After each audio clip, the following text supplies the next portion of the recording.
সম্প্রতি টঙ্গীতে ঢাকনাবিহীন ম্যানহোলে পড়ে প্রাণ গেছে এক নারীর। মাহারা হয়েছে 2 সন্তান। এরপর আবারও খোলা ম্যানহোল আর পথচারীদের নিরাপত্তা নিয়ে প্রশ্ন উঠেছে।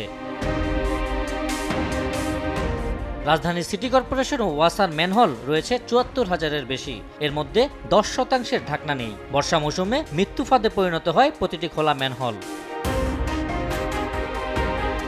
মিরপুর, মোহাম্মদপুর, খিলগাঁও, বাসাবো, পুরান ঢাকা সহ বেশ কয়েকটি এলাকায় দেখা যায় এসব খোলা ম্যানহোল, যেখানে চলাচল হাজারো মানুষের। স্থানীয়দের দাবি, কর্তৃপক্ষের উদাসীনতায় বলি হচ্ছে সাধারণ মানুষ। 3 দিন আগে লাগাইছে, মনে ভালো করে শক্ত হয় নাই, গতকালকে মনে নিয়ে গেছে। মানুষের কোনো ক্ষয়ক্ষতি না, গাড়ির যত কোনো দুর্ঘটনা না ঘটে, এই জন্য আমি 3টে গাছ দিয়ে রাখছি।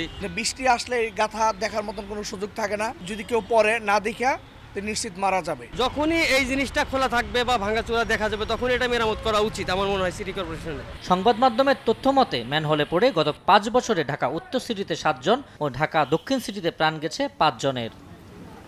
রাজধানী ঢাকা প্রতিদিনই পরিণত হচ্ছে মৃত্যুপরীতে, যেখানে খোলা ম্যানহোল একটি মৃত্যু ফাঁদ।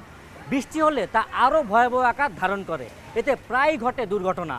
মূলত ওয়াসা, সিটি কর্পোরেশন এবং ঠিকাদারি প্রতিষ্ঠান দোষ চাপান একে অন্যের ঘাড়ে। অব্যবস্থাপনা এবং দায়িত্বহীনতায় বলি হচ্ছেন নগরবাসী। 2 সিটি কর্পোরেশন বলছে ম্যানহোলের ঢাকনা চুরি হয়ে যাওয়ায় সমস্যা হচ্ছে।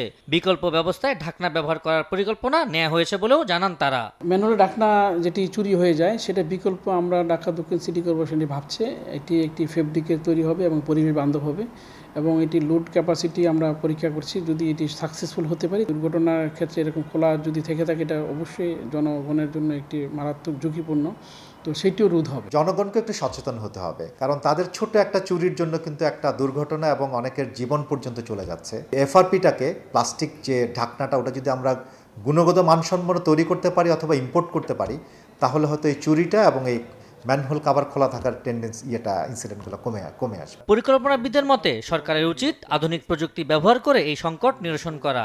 আমাদের রক্ষণাবেক্ষণ এবং যে মেরামত, এটা সামগ্রিক তদারকিটাও কিন্তু এখন অটোমেটেড করা সম্ভব। জননিরাপত্তার সাথে যে বিষয়গুলো আছে সব কিছুই সিসিটিভির আওতায় এনে এটার যে অ্যানালাইসিস করে প্রত্যেকটা সেবা আলাদা আলাদা করে তথ্য ব্যবস্থা তৈরি করে সেটার ব্যবস্থাপনার আওতায় নিয়ে আসা, তাহলে আমাদের নগর ব্যবস্থাপনার একটা আমূল পরিবর্তন আসবে। সেন্সরযুক্ত ম্যানহোল ঢাকনা ও ডিজিটাল মনিটরিং ব্যবস্থা গ্রহণে এ ধরনের দুর্ঘটনা অনেকাংশে প্রতিরোধ করা সম্ভব বলেও অভিমত নগর পরিকল্পনাবিদের। আবু সাইদ নিশান, সময় সংবাদ, ঢাকা।